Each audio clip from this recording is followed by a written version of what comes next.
प्रदान।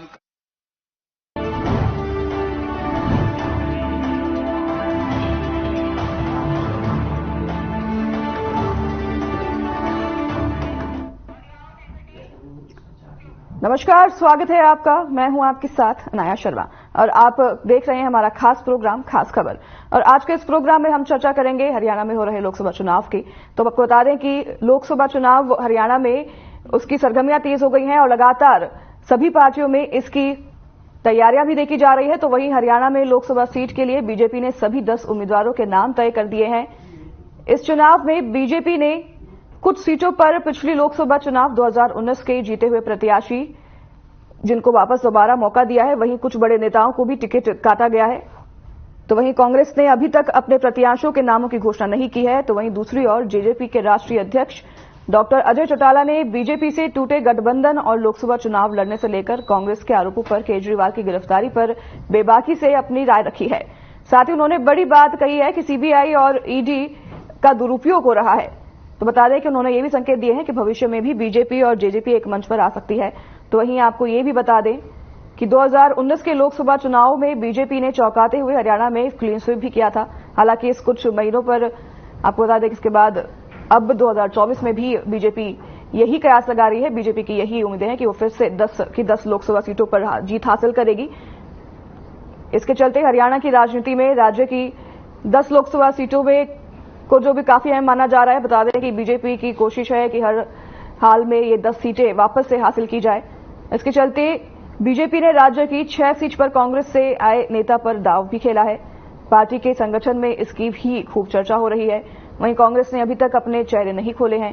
कांग्रेस पार्टी हरियाणा की 9 सीटों पर चुनाव लड़ेंगे। तो वहीं एक पार्टी पर आम आदमी पार्टी चुनाव लड़ने वाली है और पार्टी ने एक सीट आम आदमी पार्टी को दी है और कुरुक्षेत्र से आम आदमी पार्टी ने सुशील गुप्ता को कैंडिडेट बतौर चुना है। और ये सभी बातों को लेकर सियासत तेज है और प्रतिक्रिया राजनेताओं की लगातार जारी है।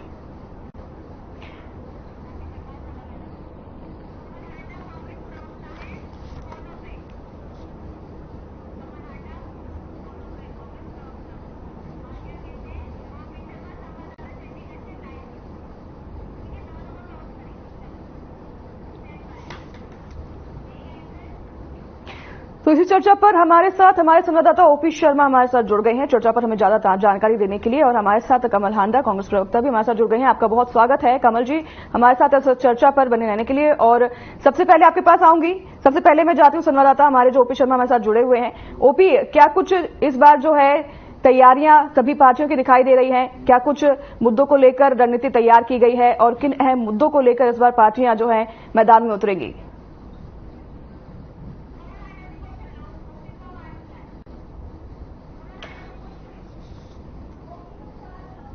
ठीक है, ओपी के पास हमारी आवाज नहीं पहुंच रही है, हम उससे फिर से कनेक्शन बनाएंगे। कमल हांडा जी, आपका बहुत स्वागत है इस चर्चा पर हमारे साथ।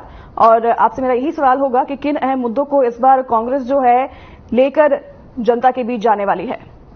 जी, आपके स्वागत के लिए धन्यवाद और आपको भी नमस्कार। जो इन्होंने 6 प्रत्याशी उतारे हैं, वैसे तो ये कहते थे कांग्रेस मुक्त भारत, लेकिन ये तो पार्टी खुद भी कांग्रेस मुक्त हो गई है। पहली बात ये है। दूसरी बात ये है कि कांग्रेसियों को टिकट मिल रहे हैं। भाजपा के कार्यकर्ता दरिया बिछाएंगे, माइक सेट करेंगे, कुर्सियां बिछाएंगे, यही काम के लिए रह गए उनके कार्यकर्ता। ये कहते हैं ना, हम अपने कार्यकर्ताओं को टिकट देते हैं, तो फिलहाल कार्यकर्ता इनके इसी काम के लिए रह गए हैं। और हमारे मुद्दे तो बहुत हैं। जनता में इतना रोष है कि जिसको शब्दों में बयान नहीं किया जा सकता। जो पहलवान बेटे के साथ हुआ, किसानों को अभी भी दिल्ली में नहीं जाने दिया जा रहा। 7 ईयर बैठ के करी हुई है, कितनी शर्म की बात है। जो अन्नदाता है, जो पूरे देश का पेट भरता है, उसको इन्होंने कितना परेशान किया। मारे भी गए। 750 किसानों की हत्या रही है भाजपा। 4 किसान अभी मारे गए, कुछ आंखें खराब हो गई। पहलवान बेटियां, खेल कोच, युवा बेरोजगार, सरकारी कर्मचारी, डॉक्टर तक धरने पर। कमाल हो गया इस बार कि ऐसी ऐसी कंडीशंस लेके आ रहे हैं। ऊपर से ड्राइवर्स 2 दिन जब गाड़ियां नहीं चली तो इनकी थोड़ी सी, जिसे कहते हैं ना, इनके पांव के नीचे से जमीन खिसक गई कि भाई ड्राइवर नहीं होंगे तो कुछ भी नहीं चलेगा। तो ड्राइवर तो इनके भी थे, इसलिए इन्होंने 2 दिन में वो उसको सस्पेंड किया। लेकिन अभी वो वाला कानून इन्होंने रद्द नहीं किया है। ये मैं जानकारी के लिए आपकी बता दूंगी। बाकी युवा भी हर जगह देश में धरने प्रदर्शन हर जगह, लेकिन कहीं पर नजर नहीं आ रहा है, खास करके मुख्य धारा की मीडिया में। तो उसके बाद ये मुझे बता दें इन तरफ मुद्दे क्या होंगे। और मैं बताना चाहती हूँ, पोर्टल खेल कर इन्होंने जनता को कितना परेशान किया। 5वीं क्लास में पढ़ता हुआ बच्चा 5 लाख रुपए कमाते हुए दिखा रहा है। आयुष्मान योजना घोटाला 370 का जिसका गुणगान करते हैं, उसमें कोई चेंजेस नहीं हुए। पहले उसमें टाइम टू टाइम चेंजेस होते रहे हैं और 2 चेंजेस अभी भी हैं, लेकिन 370 भी वही है।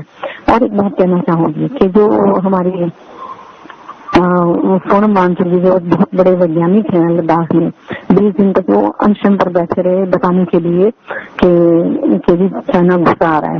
लेकिन अफसोस कि जो डिफेंस मिनिस्टर राजनाथ सिंह जी हैं वो भी अपनी राजनीतिक स्वार्थ के चलते हुए गए नहीं, और उन्होंने भी चाइना को रोकने की कोशिश नहीं की, ना उन्होंने एक्शन लिया। क्योंकि प्रधानमंत्री के खिलाफ जो जाएगा वो मारा जाएगा। वैसे भी उनको साइलेंट कर ही दिया गया है राजनाथ सिंह जी को। और मैं बातें कहना चाहूंगी, प्रॉपर्टी आईडी में कितना बड़ा घोटाला है। आयुष्मान का तो ये है कि जी आप उसका कार्ड लेकर प्राइवेट या गवर्नमेंट हॉस्पिटल में जाइए, कोई इसको एक्सेप्ट नहीं करता। प्रॉपर्टी आईडी कितना बड़ा घोटाला है, नकली शराब का घोटाला है। और जिस तरीके से ये युवाओं को पीटा इन्होंने। और एक मेन बात भी जो रिसेंट जो भी हुई, रीजन जो हुई, 1 मिनट जी 5 सेकंड और दीजिएगा जी, बिल्कुल। जो ये मुख्यमंत्री का चेहरा इन्होंने बदला, उसको बदलने से क्या होगा। और मैं हैरान होती प्रवक्ताओं को बोलते सुनते कि जी युवा चेहरा है, नीतियां बनाएंगे। अरे अभी तो आए हैं, कोड ऑफ कंडक्ट लागू हो गया है, लेकिन कोड ऑफ कंडक्ट जो है सिर्फ विपक्ष के लिए है, हमारे लिए विपक्ष के लिए आचार संहिता है। इनके लिए आचार संहिता का कोई मतलब है ही नहीं, क्योंकि ईडी सीबीआई और सबसे बड़ी बात अभी घोटाला जो हुआ, और आप देखिए इनकी चालाकी, इन्होंने सुप्रीम कोर्ट के जज तक को ट्रोल कर दिया। कोई हद इन्होंने छोड़ी है। चंडीगढ़ के मेयर चुनाव में इन्होंने क्या घपलेबाजी की। हर चीज जो है आप देख लीजिए, कोई एक काम ऐसा है जो इन्होंने सही किया हो। जो 2 करोड़ की नौकरियां देने का वादा करके आए थे, 15 लाख हर किसी के खाते में, और किसानों की आय डबल करेंगे, एमएसपी की कानूनी गारंटी देंगे। कोई वादा पूरा हुआ इनका? नहीं हुआ, एक भी नहीं पूरा हुआ। कमल जी हमारे साथ बीजेपी प्रवक्ता राजवीर जी भी जुड़ गए हैं, उनसे आपके सारे सवालों का मैं जवाब लेना चाहूंगी। राजवीर जी आपका बहुत बहुत स्वागत है हमारे इस चर्चा पर। और आपसे भी मैं सवाल लूंगी कि किस आधार इस बार जो है किन मुद्दों पर लेकर जो है रणनीति तैयार की गई है, किन मुद्दों को लेकर पार्टियां जो है इस बार जनता के बीच में आपकी पार्टी जो है जा रही है। और सबसे अहम बात मेरी आपसे ये भी रहेगी कि 10 सीटों पर जीतने का दावा कर रही है बीजेपी लगातार, तो ऐसे कौन से वो आधार हैं जिस पर 10 सीटें जो जीतने का बीजेपी लगातार दावा कर रही है हरियाणा में? जी नमस्ते, राम राम। भारतीय जनता पार्टी मोदी जी की गारंटी लेके जनता के बीच में जा रही है। जी जनता ने दावा किया है अब की बार 400 पार का। तो भारतीय जनता पार्टी के कार्यकर्ता हरियाणा में 10 की 10 सीटें जीतकर मोदी जी के 400 के जो हमारा टारगेट है उसको पूरा करने का काम करेंगे। रही बात मुद्दों की, तो भारतीय जनता पार्टी ने 9.5 साल में बहुत डिलीवर किया है, और काम के आधार पर हम लोग वोट मांगेंगे, और जनता का समर्थन हमारे साथ है। और एक बात और है, तो कमल हन्ना जी कह रही थी भाई कैंडिडेट ही मतलब आ रहे हैं इधर से। भारतीय जनता पार्टी टैलेंट को बढ़ावा देती है। वो चाहे किसी भी पार्टी का अगर भारतीय जनता पार्टी में आत्मसात लेता है, वो भाई भारतीय जनता पार्टी की नीतियों में विश्वास करता है, फिर तो वो आम कार्यकर्ता हो गया हमारे लिए। अगर वो पोटेंशियल है तो उसको टिकट दे दीजिए, क्या दिक्कत है? इनको क्या दिक्कत है? घर इनका टूट रहा है, इनके घर से लोग जा रहे हैं। अपना मंथन करने की बजाय दूसरों पर आरोप लगाने से क्या होगा? अपना घर संभालना पड़ेगा। भाई इनके घर में छेद क्यों हो रहे हैं? छेद तो क्या, तो पूरे बड़े बड़े गड्ढे हो गए। जैसे कि पहले क्या होता था कि कांग्रेस राज में ये पानी की टंकियों से वोट मांगते थे, वह पानी की टंकी दे दी। भारतीय जनता पार्टी की मोदी सरकार और मनोहर सरकार ने हर घर जल योजना दे दी, हर घर में पानी पहुंचा दिया। इन्होंने तो सिलेक्टेड दिया था भाई इसको पानी की टंकी दे दो, इसको ये दे दो, इसको वो दे दो। लेकिन भारतीय जनता पार्टी ने 36 बिरादरी और हर कौम हर वर्ग के लिए काम किया है, जिसके आधार पर हमारी लोकप्रियता है और मोदी जी का चेहरा है। ठीक है। कमल जी का ये भी कहना है कि उन्होंने आरोप लगाए हैं कि कांग्रेस लगातार ये आरोप लगा रही है, बीजेपी जो है उनके राज में बेरोजगारी बढ़ गई है हरियाणा में, उनके राज में स्कूलों में मास्टर्स नहीं है, उनके राज में हॉस्पिटल में डॉक्टर्स नहीं मिल रहे हैं, उनके राज में पेंशन जो है उनको बाल। तो ये सब सारे आरोप जो है कांग्रेस की तरफ से बीजेपी लगाए जा रहे हैं कि बीजेपी की सरकार में तमाम जो दिक्कतें आई हैं वो इस बार कांग्रेस सरकार जो है इन मुद्दों को घेरेगी और जनता के बीच जाएगी, और इस बार बीजेपी को जीत जो है नहीं हासिल होगी, क्योंकि ये सब मुद्दे जनता के बीच में हुए हैं। खास करके बेरोजगारी का बड़ा मुद्दा, बड़ा अहम मुद्दा इस बार जो है उठा रही है कांग्रेस जनता के बीच में। जी, कांग्रेस के जो सीनियर नेता है वो चुनाव लड़ने से ही मना कर रहे हैं। आप कैप्टन अजय सिंह यादव के बयान उठा के देख लीजिए, आप किरण चौधरी जी के बयान उठा के देख लीजिए, रणदीप सुरजेवाला को देख लीजिए, कुमारी शैलजा जी को देख लीजिए, और इनके खुद के नेता है भूपेंद्र सिंह हुड्डा 3-4 बार तो मीडिया में मना कर चुके हैं, हम चुनाव नहीं लड़ेंगे भाई। तो ये लोग तो खुद मतलब मैदान छोड़ के भाग रहे हैं, तो ये दूसरों को कैसे कहेंगे भाई तुम क्यों जीतोगे। हम तो कैडर बेस्ड पार्टी है, हम इनका 2013 से 2024 तक ये 11 साल में ये लोग अपना जिला और ब्लॉक सदर के कार्यकर्ताओं को जिम्मेवारी नहीं दे पाए। ये किस मुंह से कह रहे हैं हम जीतेंगे। संगठन नाम की चीज है नहीं इनके पास, इनके नेताओं का भी जनता ने इन लोगों को नकार रखा है। और रही बात इनके जो आरोप लगाने की, तो विपक्ष का काम आरोप लगाने का है। विपक्ष में तो हम भी थे, लेकिन हम लोगों ने मतलब विपक्ष में इनके नाक में दम करके रखा हमेशा। इनके मुद्दों को हमने उठाया, लेकिन इनके पास कोई मुद्दा नहीं है। ये तो ये सोच रहे हैं, सुनिए एक बात लास्ट बताऊंगा, ये सोच रहे हैं जनता इन्हें सहानुभूतिपूर्वक वोट देगी, जनता इनकी दुकान बंद करेगी सभी विपक्ष की। ठीक है, हमारे साथ संवाददाता ओपी शर्मा हमारे साथ लगातार बने हुए हैं। ओपी, क्या कुछ इस बार अगर हम बात करें ग्राउंड की, तो ग्राउंड पे कौन सी पार्टी ज्यादा मजबूत दिखाई दे रही है और किन अहम मुद्दों पर इस बार कौन सी पार्टी जनता के बीच जो मुद्दों को लेकर है जो जाने वाली है?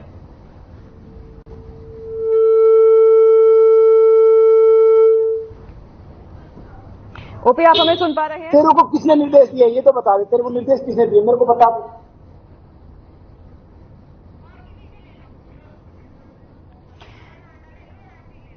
ठीक है कमल जी हमारे साथ लगातार बने हुए हैं, कांग्रेस प्रवक्ता कमल जी, आपके पास हम आएंगे। राजवीर जी ने तमाम आपके सवालों के जवाब दिए और उन्होंने भी आप पे आरोप लगाए हैं। उन आरोप पर आपकी क्या राय है, उन पर क्या आपका जवाब है? मैं बताती हूँ। एक तो पहले मैं ये बता दूं, इनका मानसिक रूप से दिवालियापन हो चुका है, क्योंकि इनके अंदर बौखलाहट इतनी है। कल मेरठ में जो रैली हुई उसमें इनके आकार की बॉडी लैंग्वेज देखने वाली थी। जिन जिन लोगों को साथ में लिया उनको कैसे दरकिनार भी किया, जैसे जयंत चौधरी को और भी लोगों को। और एक चीज बताना चाहूंगी, मुजफ्फरनगर और गाजियाबाद में तो लोगों ने इनके प्रत्याशी को पीट कर उनकी गाड़ियां तोड़ दी, भगाया युवाओं ने। ये जरा सुनिए ध्यान से। और ये कह रहे थे पानी की टंकी, क्या रोल जलूल बातें करते हैं बेसिर पैर की। अनपढ़ हुए क्या सारे बड़े मैं पूछना चाहती हूँ, कोई तो पढ़ा लिखा होगा या नहीं है इनकी पार्टी में, मैं पूछूंगी वहीं से। दूसरी बात ये, पानी की टंकी दे दो, ये दे दो, वो दे दो, सच्ची में इनका सेंसेस, इनको ये बात समझ में नहीं आएगी। आउट ऑफ दियर सेंसेस 2 दिन बाद समझ आएगी इनको, जो भी बोल रहे हैं रोहिला जी हैं या जो भी हैं। तो मैं ये बताना चाहूंगी, इन्होंने काम एक दिन गिनवाया कि इन्होंने ये किया है। आपने ध्यान से सुना होगा, मैं बड़े ध्यान से सुन रही थी। एक भी काम नहीं गिनाया कि इन्होंने क्या किया है, क्योंकि जनता इस बार मुद्दों पर वोट देगी। बहुत हो गए, जिसे कहते हैं ना, बहुत हुआ महिलाओं पर अत्याचार, और ये सारे भ्रष्टाचारी बलात्कारी तो इनके साथ जुड़े हुए। इनसे पूछिए क्या ये दिग्विजय शरण सिंह को टिकट दे रहे हैं कि नहीं दे रहे, और अजय मिश्रा टाइम को देंगे जिन्होंने हमारे अन्नदाताओं को ऑन कैमरा कुचला। इन्होंने क्या वो कोई काम नहीं किया, सिर्फ झूठे वादे किए। 10 साल का ये लोग हिसाब दें, हमारे विकास का जवाब दें, हमारे विकास का हिसाब दें। क्या विकास किया इन्होंने, देश का विनाश किया। इलेक्टोरल बॉन्ड चोरी क्यों छुपाई, क्यों आरटीआई के दायरे से बाहर रखा, निकल के आ रहा है कि आप सोचिए ये लोगों की जिंदगी से भी खेल रहे हैं। कि ऐसी ऐसी दवाइयां की कंपनियां जिनकी दवाइयां सब स्टैंडर्ड थी और जो कि ह्यूमन कंजम्पशन के लायक नहीं थी, उनके ऊपर जब छापा मारा तो उन्होंने चंदा दिया, उनको 3 चिट दे दी गई। मतलब इनको जिंदगी से किसी की परवाह ना, कोई लेना देना ही नहीं है उनको। जनता सुना तो कहती है ब्लैक खरीद जोड़ो पार्टी, बांध जमा करो पार्टी, जनता पार्टी तो है, जिंदाशत तो गायब है इनके यहाँ से। और ये जो बात करते, मैंने कहा इनके कार्यकर्ता सिर्फ हमारे कांग्रेसी प्रत्याशियों के लिए दरिया उठाने के लिए रह गए हैं, इनके पास अपने चेहरे नहीं है। हमारे नेताओं की बात करते हैं, ये भूपेंद्र सिंह हुड्डा जी चुनाव लड़ेंगे नहीं लड़ेंगे, अरे आपको क्या मतलब है, उन्होंने विधानसभा का लड़ना, वो लड़ेंगे। आप क्यों नहीं लड़ लेते हैं? आपको आप कहते हैं ना कार्यकर्ताओं को टिकट देते हैं, आपको टिकट क्यों नहीं दी? ये भाजपा की प्रवक्ता मुझे बताया जरा। और मुद्दे तो गिनवाए, कोई तो मुद्दा गिनवाए। कल की जो रैली जिसे कहते हैं, टीम हमारी जिसे कहते हैं ऐतिहासिक रैलियां हुई हैं। पटना में हुई पहली, दूसरी मुंबई में हुई, तीसरी कल दिल्ली में हुई रामलीला मैदान में। सिटिंग एमएलए को इन्होंने पहली बार भारत के इतिहास में, विश्व के इतिहास में पहली बार ऐसा हुआ कि सिटिंग सीएम को गिरफ्तार किया गया। और दूसरी बात ये, अब कितने हमारे जो 2 सीएम को आपने गिरफ्तार कर लिया। कमल जी, सिटिंग सीएम से ये भी तो कही जा रही है बार-बार कि आप इस्तीफा क्यों नहीं दे देते हैं? आप पे आरोप चल रहे हैं, जब तक आप उन आरोपों को जो है गलत साबित नहीं कर देते तब तो इस्तीफा दे दीजिए ना फिर। नहीं, इस्तीफा बात सुनिए, इन्होंने इस्तीफा अपने किसी बंदे का मांगा, इन्होंने अजीत पवार को तो मुख्यमंत्री बना दिया भ्रष्टाचारी को, इन्होंने छगन भुजबल की फाइल गायब कर दी, और नारायण राणे का तो कहते हैं, अजीत पवार का तो कहते हैं नाम ही नहीं था, छगन भुजबल है, एकनाथ शिंदे है, हेमंत बिस्वा शर्मा है, मतलब कोई भी भ्रष्टाचारी वो क्यों इस्तीफा देते हैं? इससे सबसे पहले तो मुझे लगता है कि आपको कोई इस्तीफा देना चाहिए। ये भ्रष्टाचार के नाम पर बात तो बहुत करते हैं, लेकिन सारे भ्रष्टाचारी भरे हुए उसी में। आप देख ही रही होंगी आजकल कितना चलता है, Modi washing powder, washing machine, ये कहाँ से आती चीजें। और सबसे बड़ी बात, चोर डकैत पार्टी, नेशनल डकैत अलायंस है ये, इन्होंने हमारे अकाउंट से 150 करोड़ से ऊपर इन्होंने हमारे अकाउंट से चुरा लिया, हमारे खाते फ्रीज कर दिए। अकाउंट की आप बात कर रहे हैं, आईटी का तो नोटिस कांग्रेस को भी मिला है, 1700 करोड़ रुपए का नोटिस जारी किया गया है, उस पर आप क्या प्रतिक्रिया देंगे? आप तो सुन लीजिए, कम से कम 14 लाख कैश जमा कराने पर 1993 का कोई केस उठा ले। अरे पहले क्या सोए हुए थे, इनके जब खुलेंगी काली फाइलें तो पता चलेगा। 14 लाख कैश जमा कराने पर आप कहते 200 करोड़ का हमें वो दो पेनल्टी लेगा, उस हिसाब से तो इन्होंने जो कैश जमा कराया है उसके हिसाब से तो इनके ऊपर 5000 करोड़ पेनल्टी लगनी चाहिए। भाजपा पर आईटी इनके ऊपर नहीं करता। ये आपको ही मालूम होगा मैडम जरूर कि ईडी, सीबीआई, आईटी और इवन इलेक्शन कमीशन, अब तो एसबीआई भी इनका घटक हो गया है। इलेक्शन कमीशन के 2 बंदे इन्होंने क्यों रखे, क्यों सीबीआई को बीच में से हटाया, ताकि घपलेबाजी कर सके, जैसे इन्होंने चंडीगढ़ के छोटे से मेयर के चुनाव में करी इन्होंने। वो तो जग जाहिर है विदेशों में हमारी कितनी ठीक है राजवीर जी हमारे साथ बने हुए लगातार। कमल जी, मैं आपके सवालों का जवाब उनसे ही लेना चाहूंगी कि राजवीर जी लगातार कमल जी आरोप लगा रही हैं कि ईडी, सीबीआई जो है उनको एक तरीके से बोले तो बीजेपी के इशारों पर चल रही है। उनका यह आरोप है कि जो भी अगर बीजेपी में शामिल नहीं होता है उन पर आरोप लगाए जाते हैं, उन पर कार्रवाई की जाती है, उनको जेल भेज दिया जाता है, और अगर वो बीजेपी में शामिल हो जाते हैं तो व्हाइट वॉशिंग का काम हो जाता है। ये विक्टिम कार्ड खेलना बंद करे, जनता में इनकी कोई सहानुभूति नहीं। इन लोगों को तो इतनी भी मतलब लज्जा नहीं आती कि भाई जिस शीला दीक्षित के लिए केजरीवाल ने लगातार आंदोलन चलाया, फिर मेरे पास फाइलें पड़ी हैं, मेरे पास ये पड़ा है, मेरे पास इसके खिलाफ सबूत है, ये लोग इकट्ठे होकर रैली कर रहे हैं उसको बचाने के लिए। शीला दीक्षित जी एक आरोप लेके आज स्वर्ग में है, हम नरक में बैठे हैं। इन लोगों को तो ये भी समझ में आ रहा है तुम लोग किसको डिफेंड कर रहे हो। जिसने शराब घोटाला किया, जिसने मोहल्ला क्लिनिक के नाम पे घोटाला किया, तो इन लोगों का मानसिक दिवालियापन तो इन लोगों का पिट चुका है। ठीक है ना। रही बात, अच्छा इनके जो खाते फ्रीज हुए या जो नोटिस गए, इनसे कोई पूछने वाला हो, 14 लाख रुपए इन्होंने नगद लिए थे चंदे के रूप में, जबकि एक कानून बना हुआ है भाई 2000 से ऊपर आप डिमांड ड्राफ्ट या चेक द्वारा ले सकते हैं। और 1993-94 से लेके आज तक का हिसाब किताब नहीं दिया इन्होंने टैक्स का।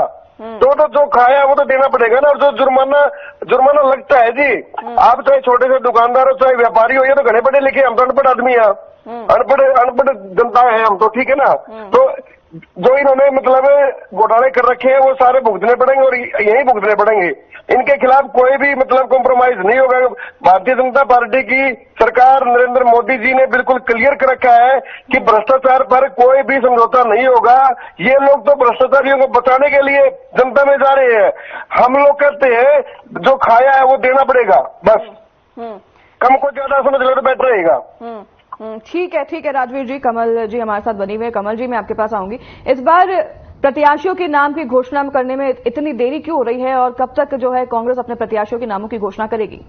देखिए, कल हमारी मीटिंग 31 को होनी थी, कल होगी मीटिंग सेंट्रल हमारी इलेक्शन कमेटी की, कांग्रेस की। ठीक है, 10 अप्रैल तक हमारे नाम आ जाएंगे, क्योंकि हमारा इलेक्शन ही जाके मई में है, तो आराम से हम करेंगे। इनको क्या तकलीफ है, जल्दी क्यों हम ना करें। दूसरी बात है, ये जो कहते हैं जो खाया है 14 लाख के लिए आप बात कर रहे हैं, 1-1 करोड़ के बॉन्ड की बात क्यों नहीं करते? 10-12 हजार करोड़ के जो आपने बॉन्ड खाए और बताया कि जनता को कभी जानने का अधिकार नहीं है, पीएम केयर्स फंड है और आपका शराब घोटाला है, आपके व्यापम घोटाला भी आपका बहुत है, जिसमें तो 50 जाने दी गई। आप हमारी बात करते हैं, झूठ बोलते शर्म नहीं आती आपको? मैं तो एक ही बात कहूंगी कि 25 लीटर पानी भी आपके लिए ज्यादा है। आउट ऑफ सेंस तो वैसे भी आपके सिर के ऊपर से गया होगा, समझ नहीं आया होगा। आपने बॉन्ड का जवाब नहीं दिया कि आप अपना पैसा कहाँ से खर्च कर रहे हैं। हर रैली में 2, 4, 5 करोड़ कहाँ से, किसका? हमारी वो कट रही है ना।